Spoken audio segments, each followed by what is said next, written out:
Hi, and welcome to Wonkat Weekend Live Chat. I am Robin Pinocchia, and this is the lovely and talented Stephen Robinson. Hello, Robin. How you doing today, Stephen? I'm well, and you are going to kick us off with the furor from folks over, I guess, just people existing in the world who they do not like. Yeah, pretty much. I think that's that's really the core of what they're very angry about. Like, there are people in the world, they don't like them, or they're not sexually attracted to them, or they are but feel bad about it. And those people have to go. So this week, as you know, you may have noticed, the right was very, very upset about the awesome and looking super great uh, Martha Stewart posing on the cover of Sports Illustrated. Now, honestly, I would think that would be the kind of thing that like everyone could be like, "Yay, Martha Stewart!"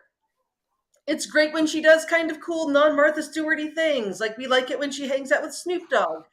This is a good time for everyone. But no, they had to go freaking ballistic and be like, they're trying to force me to want to have sex with an 80-year-old, 81-year-old woman, which isn't that is some people's thing? it is not what is happening. Yeah, I'd written about how Lisa Booth on Fox News just had this deranged villain monologue about how awful it was that Sports Illustrated was doing this. It was sort of the literal slippery slope of people finding, and of course, she smeared Lizzo, she smeared Yeah. others of just Well, they're how constantly dare hearing you about find other Lizzo. people attractive. Yes, because Lizzo's supposed to be confined, like every TV show from about 20 years ago would have the story of the large person confined to their home and living horribly, and we're supposed to like pity them because that's what Yeah. happens if you are not a size 3. You never leave your house and you're miserable, and Lizzo isn't miserable and is And I would believes just she's like to point out, pretty, and that's a Lizzo is problem. freaking gorgeous. Like like she's gorgeous. Her face is absolutely stunning and she looks great all over. Like, I think that's sort of what is so enraging to them is that she's happy with the way that she looks. She doesn't give a fuck what they think, and they feel that everyone should give a fuck what they think. I was Yes. actually surprised that they were even more angry about the Martha Stewart than the Kim Petras. Like, they were like, what So odd. What I Megan find, Kelly was oh, the go one ahead, who go ahead. said that kids would not buy this because Kim Petras would not turn them on. Basically, admitting that Sports Illustrated was sort of the soft porn for us kids because we could buy that, and Yeah, and no one would suspect why I'm buying this, even yes, though I I have do. zero interest in sports. My dad's like, "Oh yes, go read that Sports Illustrated magazine in your room alone for 4 hours and never care about sports any other time." That was always sort of understood as like that's fine. Um, but Kim Petras is attractive. It is absurd that Megan Kelly's saying this. Megan Kelly's hilarious. You'd written about how she got in a fight with Charlize Theron. Has there been a case of someone having played someone in a movie and later like really hating this person? Like, why did Probably. I play such Yeah. a horrible human being? I Well, I mean, mean, generally that person is dead. I mean, Charlize Theron also played Aileen Wuornos, but from a very sympathetic point of view, I would, argue actually, and did a really good job on that. I very much enjoyed that movie. Um, and then she played an even worse person, Megan Kelly. Like, for whom one does struggle to have much empathy, but like, hey, I don't know how many like kids can get all the porn they want now. Like, they're not relying on, like, the children can get any porn they want.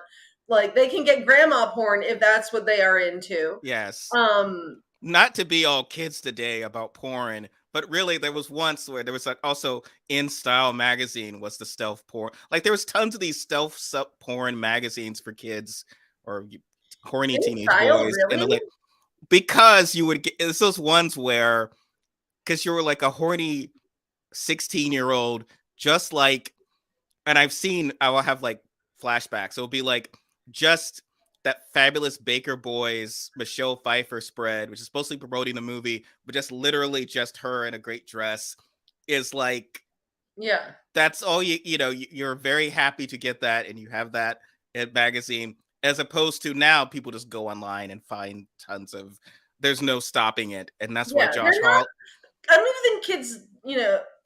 Andy Zeisler pointed out, like, her kid would be like, "What's Sports Illustrated?"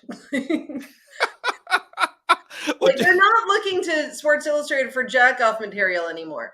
And this is where I find things truly odd.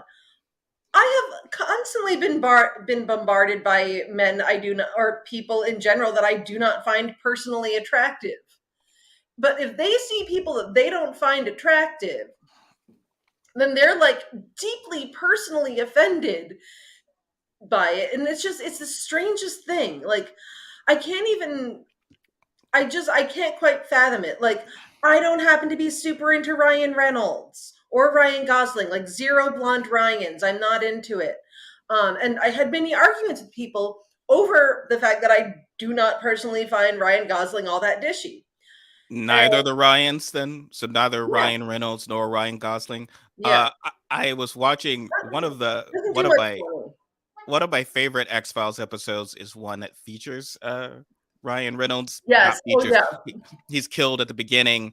It is such an interesting thing of these celebrities from the 90s. You'll see, I think there's He some was others in who everything. He appear was in in whatever, Mickey Mouse Club.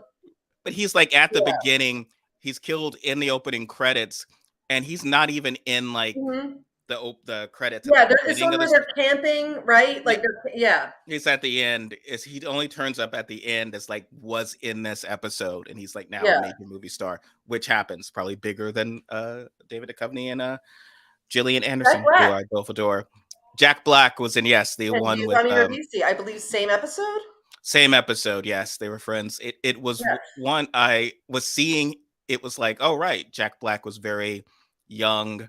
There's a guy who's in the Rookie Feds who's an adult, and he was like the kid in a movie where Scully's trying to protect him. Yeah. And it's like, oh my god, how old am I? But yes, Yeah. I guess people Jack have this Black whole. I find attractive. Also, Giovanni Ribisi, now that he is not a Scientologist. But, like, they're not going around like, I can't imagine like being outraged by like, people exist and I am not sexually attracted to them. What do I do? It's it's never even occurred to me that that is what life is supposed to be. And maybe it's because I'm a woman. Like, Maybe it's very. It is like maybe this the rule whole. is supposed to be like, only people that heterosexual men are physically attracted to, or conservative heterosexual men are physically attracted to, are allowed to exist and be in public. Yeah, there's this whole sort of and it's the Rush Limbaugh sense sort of outrage culture as a market to be angry about ridiculous things. I Mhm. mean, again, going back to my beloved X-Files, at the time, the casting for those two was supposed to be more quote unquote conventionally attractive people. Obviously, David Duchovny is attractive, but does not. It's not. He's not Benjamin Bratt, who was on Law and Order, and it's not. And Gillian Anderson was Yeah. not. They were thinking of some Oh, every tall guy I knew blonde or loved whatever. Gillian Anderson, though. Yes, but Fox at the time was thinking they were going to cast it, and she was too young at the time, but a Charlize Theron type character. That's who they would have cast, and they cast her sort of at the time, sort of against type of who would have been cast as a lead in that show. But there was no right wing freak out saying, "How dare you not cast? Why do you cast a short redhead lady instead of a tall thin woman?" It's like Yeah. it just seems that now there's this whole. But I think especially if it's anyone who's not of a specific group. So I think it didn't take long for the Martha Stewart rant to go into why is Lizzo existing, and then Yeah. also Dylan Mulvaney, who they are just. Ted Cruz had recently tried to Yeah. attack. He's Or filing a lawsuit. well, I mean, I guess these guys understand that they can sort of control history, but to me, it's like every movie ever made is like like you see about a star from the 50s, and it's like, oh, that person tried to get Josephine Baker arrested. What an asshole, right? Like, Yeah. why are you are clearly going to be the villain in some biopic movie, and everyone knows to hate you. Like, that is like not like that is such an awful, a furtively awful thing. Like, you are trying to use the power of the That's why state. they hate writers, because we keep making them the bad guy Well, by you are a bad guy. accurately depicting history. This is just some girl, like, you're trying to Yeah. bring down the power of the state on, who is so unassuming. Literally, because the Miller Lite controversy, quote unquote controversy, is at least some degree of a political stance. It's an overtly feminist stance. And people have been complaining about feminism forever. But literally, the Bud Light one was more of just, she's doing Breakfast at Tiffany. She's literally actually doing kind of, hey, I'm a cute girl, buy beer type thing. Yeah. But that's what they really hate. I think they hate even more when you're trying to come into this world of quote unquote normality. How dare you? You're an awful person. Um, and that's sort of a new one. For they're going for like quote unquote drag queens or attacking our children, to now saying that Dylan Mulvaney is specifically, I guess, is peddling beer to children, um, Which as if they got had out of my not, face. as if they hadn't done any research, right? So like Ted Cruz. Like, Ted, really? You caught that loophole? You never imagined that Bud Light would actually look at who this is targeting and wouldn't know legally who they're targeting to. They don't have a whole, no matter who their person is, you're going to bust them on And this. wasn't there, I want to say there was a Saturday morning cartoon based on some beer brand's cartoon dog. I don't, I could be Like wrong here. I Spuds think that was a thing. McKenzie. Yeah, I think there was a Saturday morning cartoon briefly. Or There yeah. was like a there was like a Rambo cartoon, I believe. There was like a lot of, Yeah. which I was like, how did they make this a Saturday morning cartoon? Like the Vietnam vet. Like, I think that back then they were just like anything that was remotely successful. Let's make it a cartoon and a serial, like both of those things. um yeah, so it's just a US senator harassing, um and this is why I'm sorry, I have to say this is why we or some people are pushing to replace Dianne Feinstein, because we want a senator who has the time to fully persecute random people. Like, Like that's random TikTok stars. Like that's not just voting. It's it's like so you need to it's also so sad. They can't have. persecute. I honestly, like, on some level feel badly for them, because it's just they miss out on so much joy and so much fun just because they have to be fucking assholes, just because they're, just dedicating themselves to the prospect that someday there is going to be a group of people and they're going to be able to oppress those people, and everyone's going to be like, good job, you did it, we're okay with this. Like, someday that's going to happen, and it keeps not happening. Like, Yeah, and they're very dull villains in that way. I mean, I yeah, think that was something that it's like Wile E. Coyote. well, it's something that Whedon did on Buffy, was the idea that with Spike and Drusilla, these are fun villains. They Mhm. love each other and they're happy. So we're just sort of, why are villains tormented? I'm not going to do that. Villains actually, because it's easy to be terrible. So Yeah, you're kind of so like you lean into the joy of it. Even the evil law firm, Wolfram and Hart, they actually kind of like would have fun office things or whatever. Hey, we're evil people, but yeah, this is what we do. But this is, yeah, as you're saying, there's just literally no joy or complaints about yeah. everything.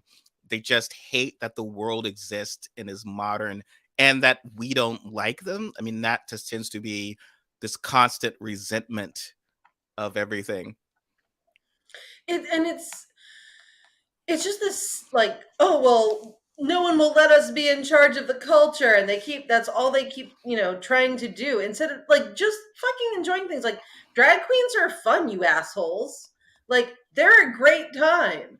I'm sorry that you can't enjoy that. I'm sorry that you can't enjoy the fact that Dylan Mulvaney is very funny and adorable. I'm sorry that you can't enjoy the fact that Martha Stewart looks fucking hot in a bathing suit on the cover of Sports Illustrated. Like, I'm sorry that you have to be made miserable by all of those things. And there was another thing that was going around this week a lot. From it was a tweet from someone calling themselves Pepe Deluxe, and I'm going to read it. I don't enjoy sports on TV like I did before. I don't enjoy movies like I did before. I don't enjoy the same music I did before. I don't like the same people I did before. I don't look up to any of the same people I once did. Is it just me, or does that sound like any of you guys? Well, it sounds like a freaking depressed person, is what it sounds like. Like that's depression. Mm. And this person later came back and was like, no, it's because wokeness has destroyed everything I love. And it's like, well, that's really your problem, isn't it? Like, Um, go it's like all. these things. I will often be too kind with some of these people because it'll be like I just assume everyone is as old as I am. So it's like, oh, Mhm. okay, so you're used to 80s movies where someone was sexually assaulted, these type of, all right, fine, that's what you. But then it'll be like someone, I'll do the math, and it's like, wait a minute, you were born in like 1998. What are you talking about? What Yeah. are you remembering? What golden Oh, age yeah. are you Well, recalling? I mean, honestly, like, they're just like, I mean, I think it's very much like they're imagining what they think the culture was. And as I did say earlier this week, I mean, even a lot of those people did live through a time where, the culture at large was like really fucking, it was like the worst time on earth to be a woman. Like the 2000s, the aughts were like absolutely evil. And I imagine it was probably a really great time to be an asshole guy. Like you had your Girls Gone Wild, you had your Tucker Max, no one was mad at you for telling rape jokes. Like if you were an asshole guy, that was like a great time for you. Yeah, They didn't allow women on TV unless they were a size 00. Like you never had to like even know that people like women like Lizzo existed, which is, again, sad for you because Lizzo is fucking talented as hell and awesome. Um, yeah, it's sort of the Jimmy Kimmel going from the man show to yeah, consider this woke crusader now is their idea that they've lost something, perhaps. yeah. Well, Um, their meme is always look at what they stole from you, and it's like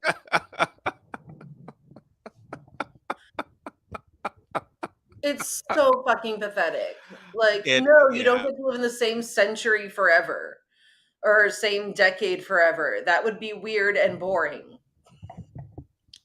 Yeah, the world is not going to be the same for everyone's really also these guys are so obsessed with the Little Mermaid, and it's mostly a lot of men who, as I recall, when I mean, I was someone who was like celebrating the Little Mermaid as part of the golden age of musical and all of that, but I was somewhat weird as someone into musicals. It's suddenly Yeah, like these guys like Matt, what, like, why do you fucking care? It's like if they remade RoboCop or something, and you would be like, okay, like how does that? You'd be like, I don't. It doesn't. I was never. That was not my yeah. thing. No, I have not seen the Exactly. RoboCop. It's like, well, did you really see? So it's really just the idea. They recognize that the original Little Mermaid was a cultural event. They obviously did Mhm. not see it. They were not as kids, but they resent what has been done. I mean, I have my issues with this movie, and I hate to like. It's always I don't want to get involved because the worst people in the world are hating Yeah, it. I just think they've, unfortunately, by actually casting a black woman, you wind up making it a more overtly assimilist story, which yeah. is kind of icky and gross. Also, they apparently, to try to improve things, they have cut the body language line from Poor Unfortunate Oh Souls. my god, that's some bullshit. I hate that. Sorry. That was my favorite part to like imitate when I was a kid. I had to Like resist other actually completely physically normal humans imitating it. or children Whilst rather. yes, they it's this problem of like, well, Ursula is a villain and Ursula is lying to Ariel, but they took it out. I think what I read was the idea was that they want to make it clear that it's not just that she's giving up her voice for a man, it's that she just wants to be part of the surface world, except you cast a black woman in this, so she's giving up her wonderful diverse culture Yeah. for the white world. It actually still actually makes it worse. It makes it more of a like almost a Gatsby thing Yeah. where he is a trophy of that world as opposed to legitimately, because frankly people do stupid things when they're in love and you can almost forgive that more than being like, I hate my culture, I want to be part of this other culture. Yeah. Especially if literally the end of it is just that she becomes part of that culture. It is sort of, I Instead don't of know. sea foam, which is what she should like is supposed to become at the end of Little Mermaid. Sorry. Well, yes, the original is like a straight up Twilight Zone, actually woke story saying, "Don't assimilate, don't give up your Hmm. voice. It is physically painful to do Yeah, so." because the whole thing was that when she was walking on dry land, it was like walking on shards of glass. Because again, and I believe I mentioned this last week, dude had a weird foot fetish. I'm sorry. Hans Christian Andersen had a weird foot fetish. That, the red shoes, like he was a foot masochist or sadist, rather, is my Mhm. personal theory on him. Uh, Sorry. yeah, but here you're just, I don't, of all these movies that I'm always stunned to say he did this, because of all these movies, to me it's like, okay, well, ultimately your story is this woman of color giving up her diverse culture Mhm. permanently to become part of this dull vanilla culture, and that's your happy ending. There's no way of glossing that over. That is what Yeah, happens. So and I don't know how you fix that. Who yeah. knows? I don't know. You'll probably see it and tell me if how it works out. Perhaps. I don't know. I actually am not a big Disney person. I'm just not.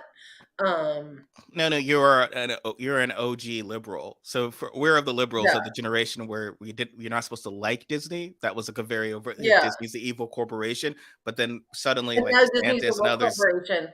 Um, it's no, always there been was woke. when I worked retail, there was this little girl who thought I was Snow White, and it would like, and it was very intense. Like, I don't know, like she would come in and scream at me, "I'm Sleeping Beauty and you're Snow White," and I'd be like, "I don't know what to do with this, ma'am." Like, That's weird. I just have, shoulder length brown hair is really all I can tell you. Um, I could see the Snow White thing. I mean, given the hair again, and shoulder length brown hair. It's really the only qualification I think. Like, uh, y- I have given my slight color blindness. Your hair reads as black to me, but yeah, oh yeah. Well, it reads as it's Veronica really dark Black. brown. Like, Um, so yeah, it it's just a weird issue that these right wingers have, where they essentially want to destroy. They feel like they're losing everything, and they lash out and target the marginalized from a oh position of God, feeling there's like they still. are the victims. I thought, I'm sorry. were you talking about Target? Or were you talking about targeting things? 'Cause they're Targeting, also not so mad specifically at Target. Target. They can't go to Target anymore either. What did Target do? Target has things for Pride, like they have for like many, many, many years in a row, and they're all mad at Target now. There was this. I read this completely batshit um article in Breitbart because sometimes I do my hate reads, and it was just like most people are not LGBTQ, and yet Target has stuff for gay people. Can you believe it? During Pride Month. And like, and they're like, and for children as well, because, like, yeah, kids have parents.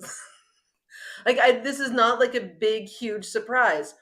And they're just like so angry about it. So now they're boycotting Target. They're boycotting all the beers they like because they only like, crap, like, not very good beer. They're mad at freaking everything. And I've been on the all boycott diet for like the majority of my life, but at least it was because, migrant workers. Like, I was like, I actually care about, or, hey, some people murdered some union workers in Colombia. Some of y'all remember that. Still not sure if I'm supposed to drink Coke. If that's a thing. They really haven't updated that website in a very long time. But to get back to it, they're boycotting everything and for the most stupid reasons. Like they're just like, people exist and we are mad about it. Make it stop.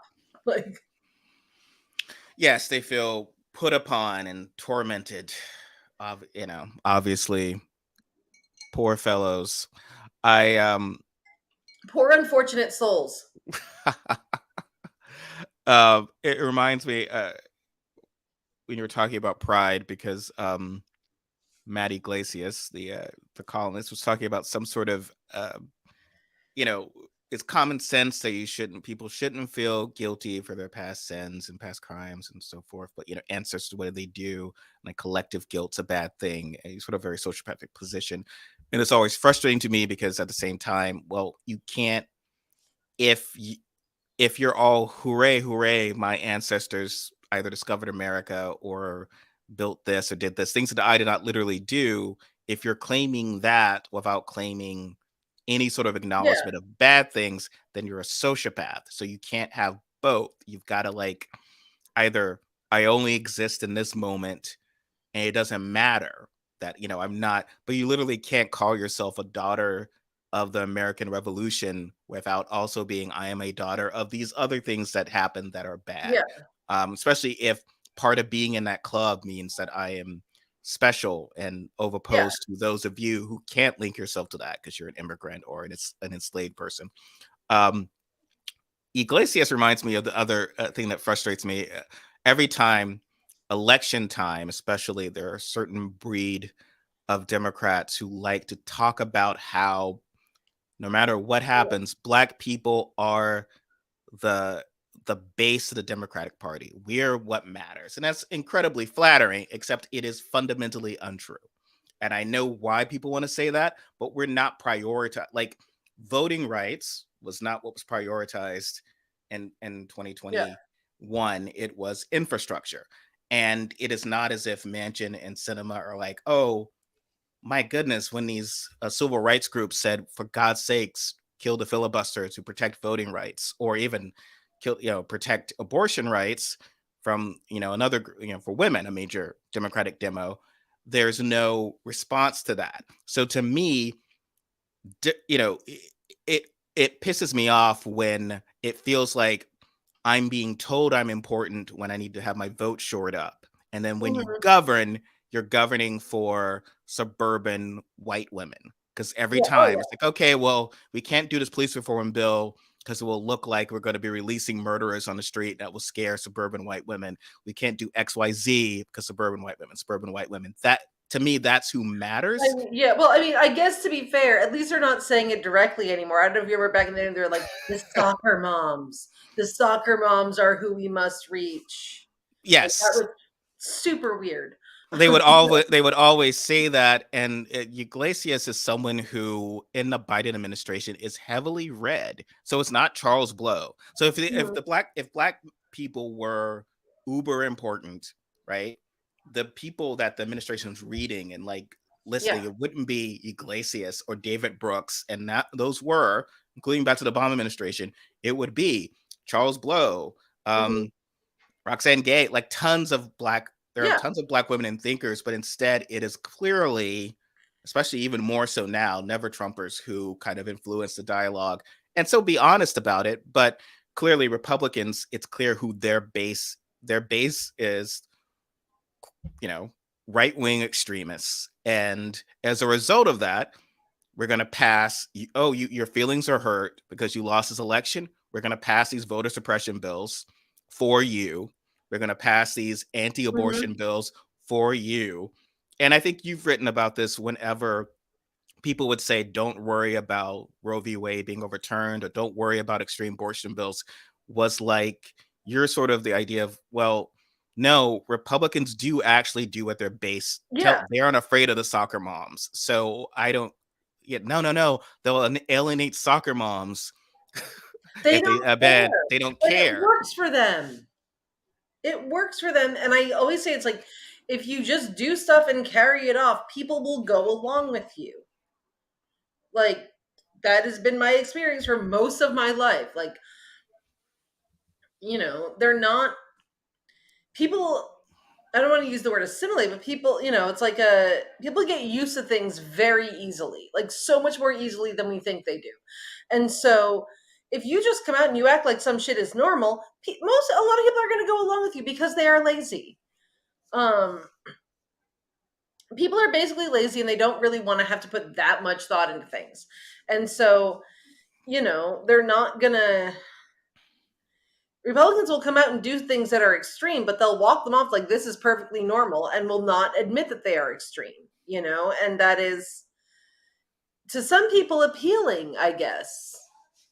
Especially people who don't feel like they want to think, which is a lot of people. Hmm. Yeah, I mean, DeSantis, after narrowly winning in 2018, has governed is an extreme from the extreme right wing, um, and is still sort of given the benefit of the doubt as being some sort of quote unquote moderate. Though he is supposed to announce his, I would say, doomed candidacy. Uh, um, and we don't like to predict the future. You can't. What has occurred, I found, is that when you say, I don't know, I don't think this candidate could possibly win. Even like with Tim Scott, it's like there's no way Tim Scott's going to win the nomination or the presidency. Someone will say, oh, remember, I thought there was no way Trump could win, and I Yeah. was wrong. So it's like, well, it's not, It's not quite the the same. same. You were also denying. You were seeing, Trump was ahead in polls. Trump is a very charismatic figure. He doesn't have to like it or not. You can see he's a celebrity. Like all these things, and you wanted it to not be true. You wanted it to be that no, the better candidate is Jeb Bush. Hmm. It's like based on what? Like you want that to be true, and you were insisting upon it despite the logic. It's like, oh, America's too good and Because Republicans are it too tells you the good. story that, listen, people want to hear the story they want to hear. Like centrist Democrats want to hear that what Republicans want is Jeb Bush, and they want to believe that. They don't want to believe that they share a country with a bunch of, Trump loving assholes. I myself am an asshole. And so I'm not surprised that we share a country with assholes. So, I'm just a different kind. But like,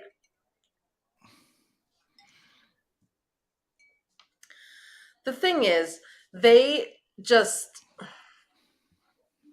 I get wanting to believe that that is true. It's not, though. Yeah, Like, it's really all I can say.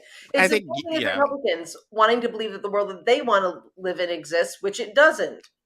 We've had this discussion, with colleagues and other people of like people who are insisting that Nikki Haley could win, and and for me, it's like I feel like that is a perhaps from a liberal, a sort of white liberal idealization of a Republican who could win, even though she spent the past 4 or 5 years catering more and more to the MAGA wing to the point where she's going to be carrying Marjorie Taylor Greene's books. So she's not the queen bee in this Gossip Girl Yeah. reboot. She's the one trying to appeal to Marjorie Taylor Greene, and in authenticity, it's not appealing. So people are going to Yeah. vote for Marjorie Taylor Greene other than the person. Nikki Haley. I was talking to Michael Mora about this, and for my chat we're posting tomorrow. But we Nikki Haley had asked Kathy Hochul to pardon the subway vigilante killer who had, murdered someone, and that is just okay. Yeah, that's your sane Republican who you really thought Yeah. was going to be such a threat to everyone, and that's not the case. Everyone's trying to beat Trump without actually displacing Trump. And DeSantis, I found, is just doing the 2016 Cruz playbook. So that wasn't a successful one. I don't see anywhere where he's more like 2016 Trump than he is 2016 Did you see Cruz. that video of him walking around greeting people? No, he's terribly It's awkward and goofy. incredible. No. That man is not good at talking to other human beings for like just at all. He is just absolutely charmless. Well, even when they gave the sort of the both sides, I think in this case, the left and the right would accuse Trump of being a con man, and so we want to take that back. Who who's a successful con man? If you think of Glenn Glarigan Ross, if you think of any David Mhm. Mamet, are they're charismatic. They Yeah. make you believe in what they're selling to the point that you offer up everything to them. Mhm. And that is Trump. That's not this, those are compelling traits when you're running for president. DeSantis is not. I would not buy anything from him. Yeah. I'm not gonna help his DeSantis is sister. doing okay because he's giving certain people what they want, not because he himself is compelling. He's not making any great arguments. He's just like, hey, I'm making it okay for you to hate people here. And they're like, yes, thank you. We would like more of that, please. And he's going along sort of the same trajectory as people who are, for those people, more charming. Well, he's already, it seems to be retreating into the last refuge of the truly desperate, which is electability. Which is when you ever say that, that means that it's like, no, no, no, vote for me. I'm the most electable candidate. I That think only that. works if you're a Democrat. um, I'm not wrong. You tell I Republicans that someone is electable, they're like, fuck that shit, I don't want it. Like, I want to go back to that thought in a moment, but like, yeah. So but he to do that, it's already sort of desperate. It's already saying, I am myself not inherently popular. I am just going to actually win, stick with me. But that implies having to publicly state that Trump legitimately lost in 2020, which no, you can't really yeah. do and win a primary. So he's stuck. It's not even like an effective argument. To pin Trump as a loser means to sort of speak a heresy and engage with him. And Trump is deranged, so of course he would burn the party down rather than lose to DeSantis. So that's but back to your thought, what you're saying about 2020 is always interesting to me because, and I keep going back to this, only Biden could have won after losing those first few states so poorly. There was no way else. And everyone likes to say, no, no, no. Once black people came, look, you don't listen to us. Like, come on. So if you're telling me Stacey Abrams gets beaten by Pete Buttigieg Yeah. and Amy Klobuchar hard, bad in Iowa and New Hampshire, and then all the black people come out in South Carolina, and you're talking about the Carvel and Democratic establishment is going to be like, oh, yay, Stacey, black people love her, white people don't. We're surely going to flip that Rust Belt back that Hillary Clinton lost. Let's all rally behind her. No, Well, they I would think have the said assumption was that like any white man can win the Rust Belt. yes. So, So it was sort of as like, long as he's not Jewish. Like, it's like a it's sort of this graded on a curve. So you literally can blow the test at the mhm. first two. Like he literally lost Iowa and New Hampshire, but it's okay. He's going to win these states. He's a white guy once he's got the nomination, which only could work with Biden. It's only going to work with a white guy, which is fine, but just be honest about that because Harris can't win that way. She's going to have to demonstrate that she herself on a ticket at the top of it can win white men in specific states. And whenever someone says, oh, well, it'll be different, South Carolina's going to start first, we won't listen to the white states. It's like, it's such BS to me because They're Carville, going to Ed listen to Rendell, whatever states they everyone's want. they're gonna freak out. They'll freak out and be like, "We're gonna lose to DeSantis. We're gonna lose hard because she can't flip white voters." Here's the thing. It has nothing to do with who wins what states. It had nothing to do with him winning South Carolina. It was the mantra from the beginning. They just like there. It was very clear. It was Biden is the only one that can win this. We have to find a way to make this like that was the Yeah. conclusion that they started with, and then found a way to make the conclusion make sense. Well, And that yeah. was really how they did it. I Um, I disagree. I disagree with you only in the sense that I believe, from an establishment standpoint, it was more of a stop Sanders enterprise, with the fear that Sanders was going to lose big, either legitimately or fairly, that either Sanders or Warren would be catastrophic.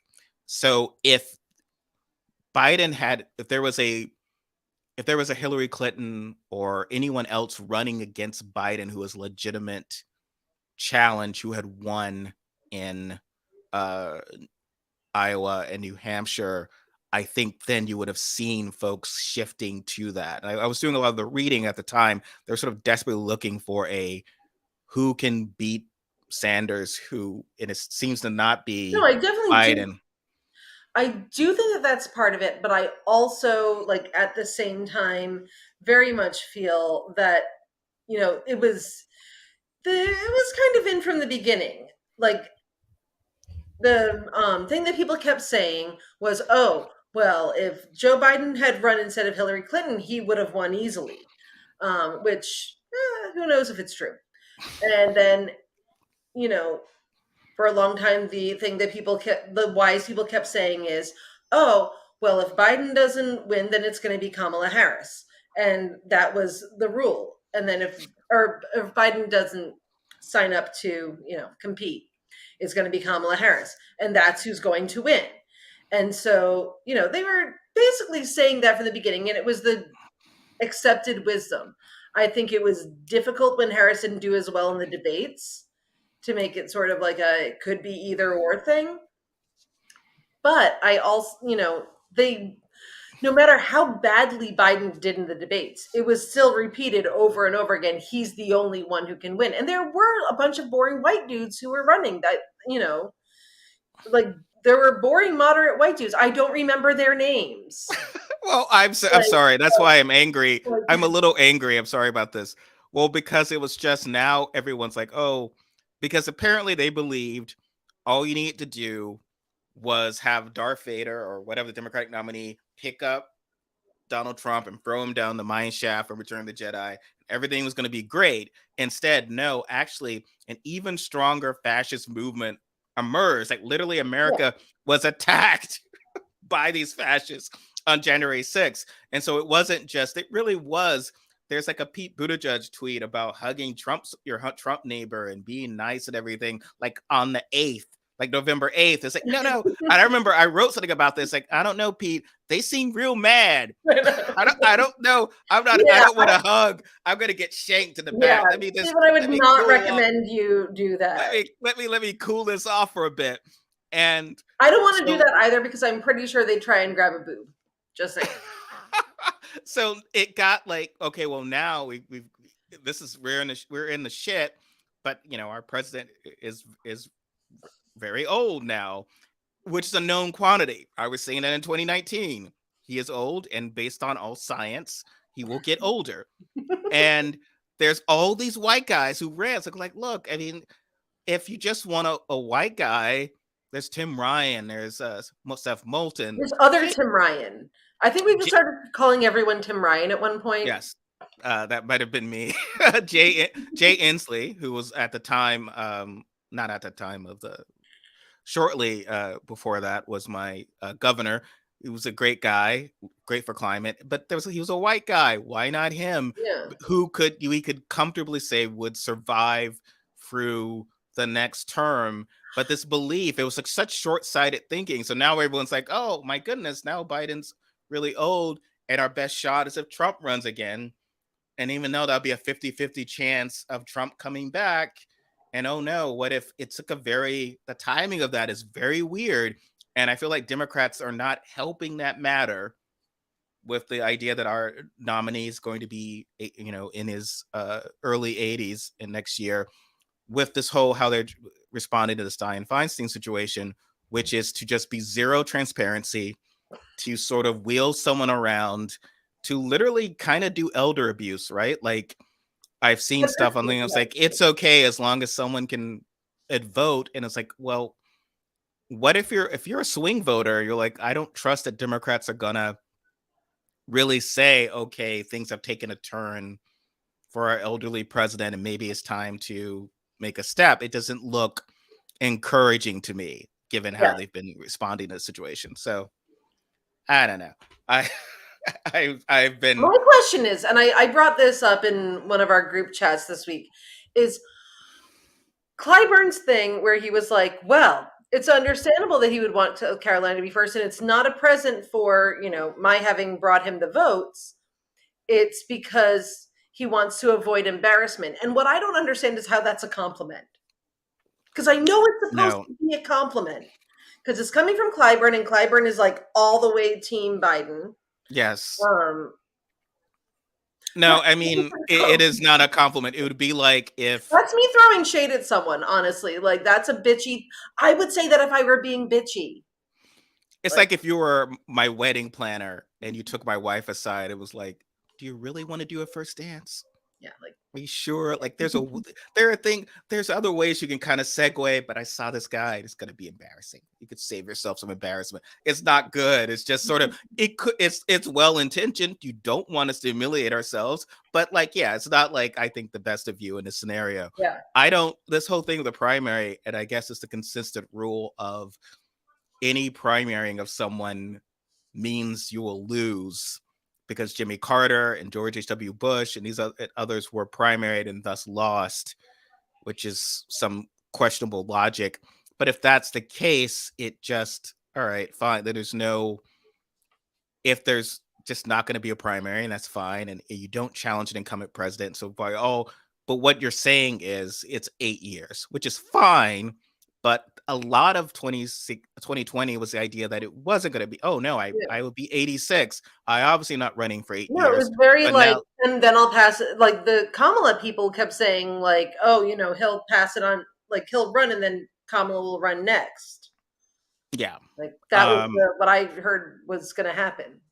I don't, look, I'm all for South Carolina getting its moment of sun. I'm a native. I do think some of this is kind of questionable. We do need to do better in Iowa. We need to win some House seats. We do need to definitely do well in New Hampshire. We sort of have been narrowly winning it in the past two. It's definitely a swing state. So I think Mhm. we are sort of kind of alienating those voters doesn't necessarily help us because South Carolina is never like that's what it is. But sure, give the black voters and the moderate whites in South Carolina who come out for Democrats their moment. That's great, but I don't know how it helps across the board, and it will be. I think they're shifting a calendar to benefit a specific situation, Biden, and Yeah. I swear, if it's going to be Harris on her own, and like to say, let's God forbid, Mhm. God willing, 2028, because I want Biden to make it to 2028.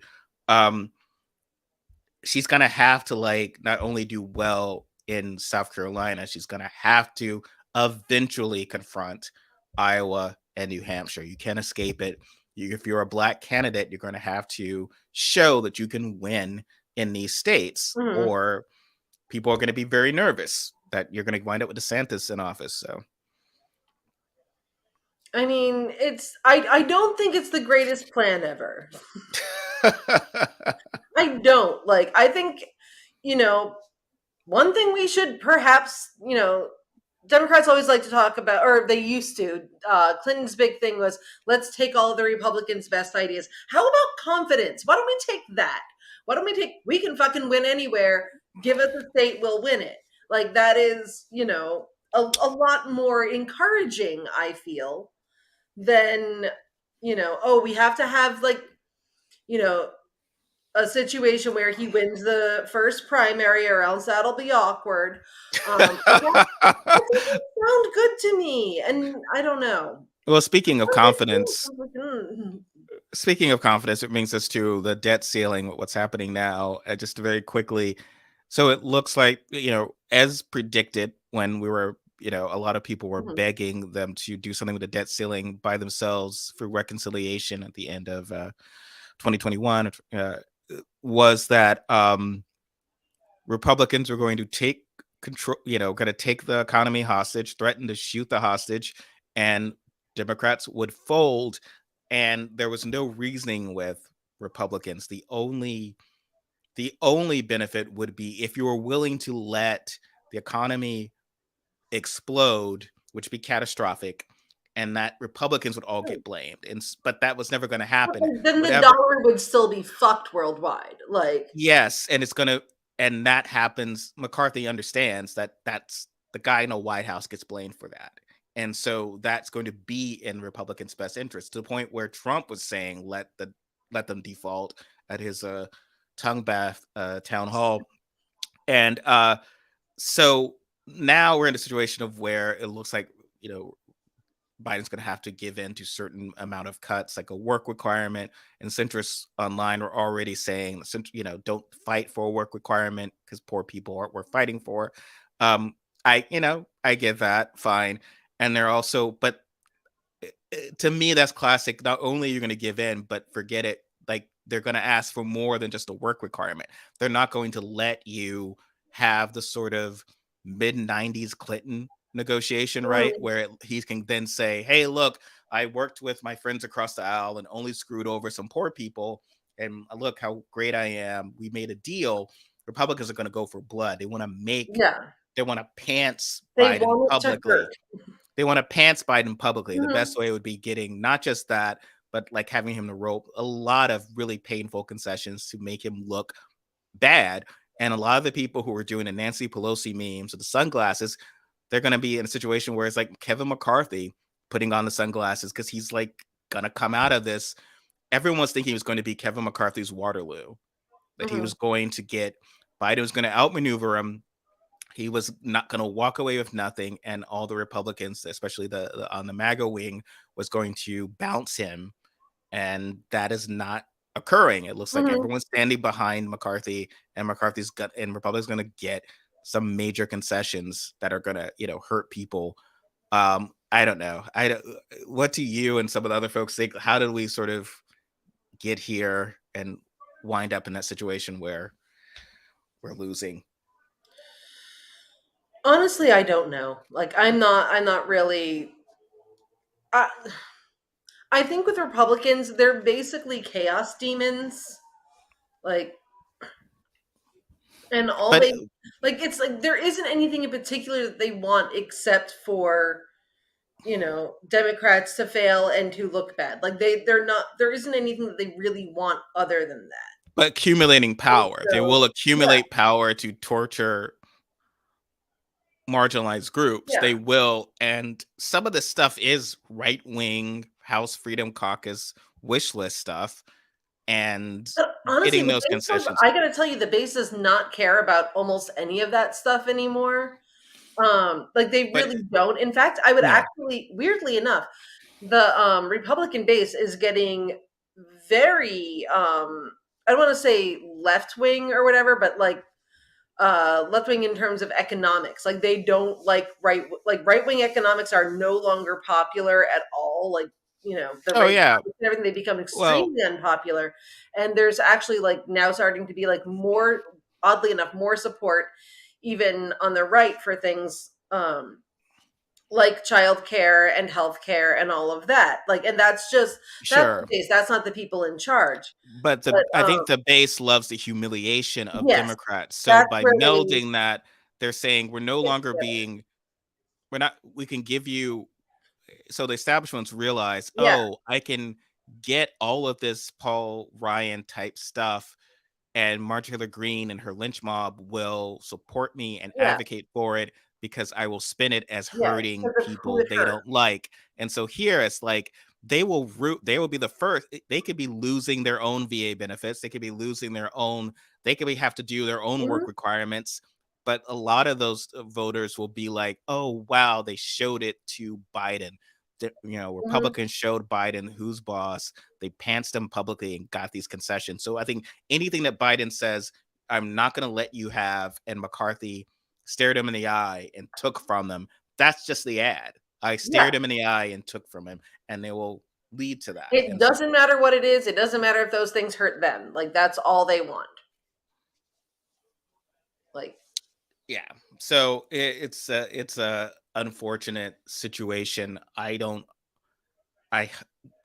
These, because it's one of those situations of like defaulting is catastrophic, where it's sort of, but what the deal is going to be bad. It's kind of like just how you sort of have that relief of narrowly not losing everything or being caught on fire. I escaped the burning house. Oh wait, my house is on fire Yeah. and everything I have is gone. I myself am not burned. I appreciate that, but oh, this sucks. So I think there's that sense of we'll have that bit of relief when we avoid the default.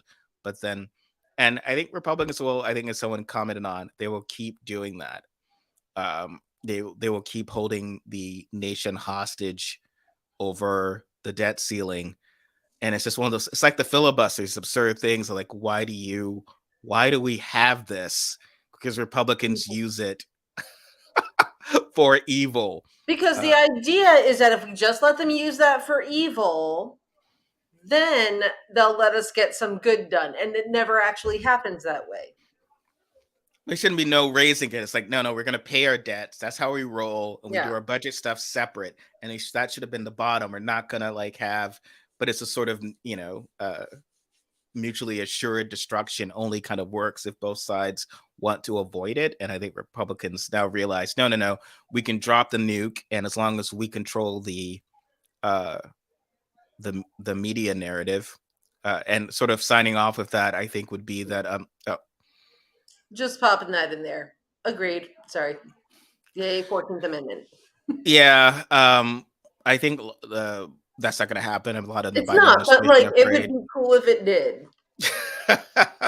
No, I think but yes, they that should have been the case from the start. It's like America should be paying its debts. Why are we using this? Yeah.